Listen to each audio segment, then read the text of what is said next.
Kaitlyn, and I'm an accredited exercise physiologist with iFitness Exercise Physiology on the Central Coast.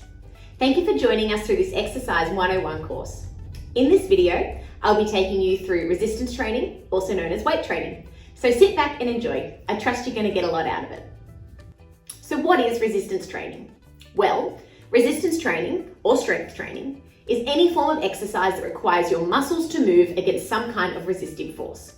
While many people associate this with weights or the gym, resistance training can be done by using bands, bottles of water, cans of food, bottles of laundry detergent, and basically any weighted item. Resistance training is designed to increase the body's strength, power, muscular endurance by increasing resistance to normal movements. Our muscles and bones give us the ability to move and provide support and stability for our joints. Aside from providing support, stability, and movement, regular resistance training also helps to improve our muscle mass, change the way our muscles store and use glucose for energy, and can therefore help our blood glucose control and weight management. Resistance training also increases our bone density and help prevent osteoporosis. It helps to create stronger muscles, preventing injury, helps to improve muscle control and balance, decrease the risk of heart disease, decreases blood pressure, improves cholesterol, improves quality of life, and it reduces decline in muscle mass, which is associated with an increase in age. Just to recap the Australian guidelines from video 1. So the Australian guidelines recommend 2 times per week doing resistance training, 8 to 10 exercises, 8 to 10 repetitions, and 2 to 4 sets. Repetitions meaning how many times you do the movement, sets being a collection of the group of repetitions. So for example, if you are completing calf raises 10 times, you would do this set of 10 3 times. So when will I see results? And how long do I need to do resistance training before I get stronger? Well, as we have been saying, our body's job is to make all the things that we do regular as efficient as possible, and it uses the least amount of energy. Muscles are energy-hungry things, and so when you're doing strength training, your body's first preference is to make what it has work as well as it can before it starts making bigger muscles that will use up more energy. Think about this like a tug-of-war match, where you have 3 friends on one side of the rope, and I have the same. If you and your friends all pull together in the same direction and at the same time, then you'll produce much more force than if my team pulls one at a time and in different directions. In untrained muscles, the nerve signals that cause muscles to contract may not be nearly as coordinated as muscles that have practiced a particular movement over and over. We see this a lot in musicians as well as athletes. Therefore, during the first 4 to 6 weeks of resistance training, your body is going through a process of making everything work as well as it can. And you'll get stronger in this time because of it, but there may not be much size change to your muscle. Once the body has got everything running as smooth as it can, if there is still a training stimulus on it, then the next phase is to make the muscle fibers themselves bigger and thicker so they can produce more force and power. When we get our muscles to work against a resistance that is challenging, our muscles get fatigued and heavy, and we start to strain on a microscopic level. And if you think back to our first video, this is what causes DOMS. Your body quickly senses this strain and repairs it. However, if the muscles get exposed to that resistance regularly, that is, you're doing regular resistance training, your body starts repairing them so that they are thicker and stronger than they were before, so that they can more easily move that resistance, and you become stronger. All this adaptation occurs after you do resistance training during recovery, which is why it's necessary to leave time between your workouts. Hopefully this sounds somewhat familiar to our golden rules from video 1. Number 1, do something challenging. It's important the resistance or load is challenging, particularly towards the end of the set. This means that you are fatigued and tired in the muscles you are using and that you require a short rest. If the number of reps you're doing feels easy, then you can increase the load or the repetitions to ensure that it has enough stimulus to provide that positive adaptation. Number 2, do it often. The aim of resistance training is to stress the muscles.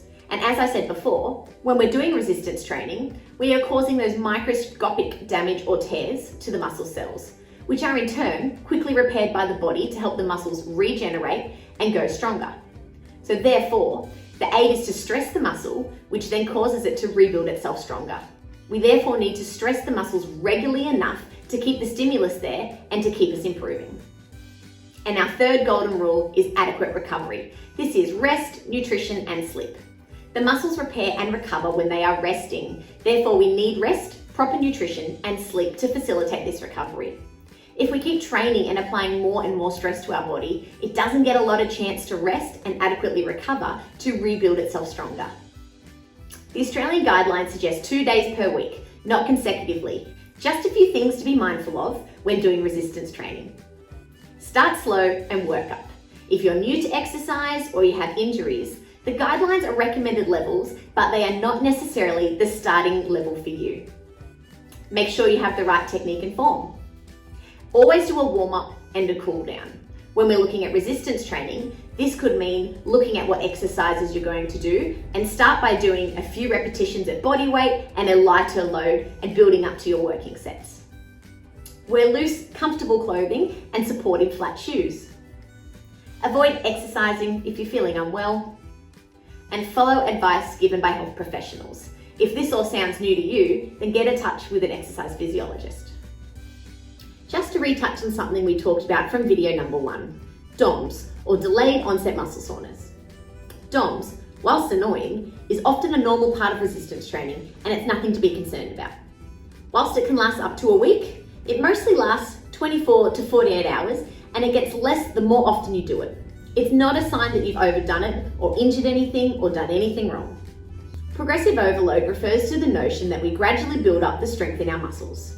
There is a story about an old ancient Greek athlete, a strongman and a wrestler, and he may be credited as the first person to use the principle of progressive overload. Legend had it that Milo trained for the Olympics by carrying a newborn calf on his back every day for years, prior to the start of the Olympics, and by the time that the Olympics arrived, the calf had grown to a full-size cow and Milo was still carrying it on his back.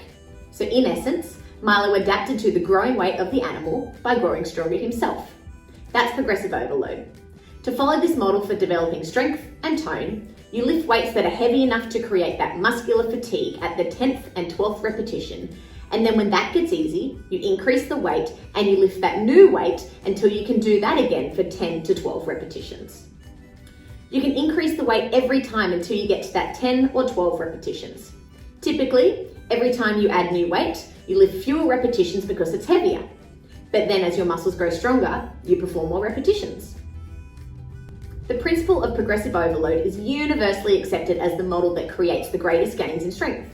And therefore, if your end goal is to be able to lift X amount of weight or do X amount of push-ups, as much as you may like to start there, taking a step back and starting at smaller, safer, and a more achievable number of repetitions will result in better muscle growth, strength, power, and ultimately better adaptation.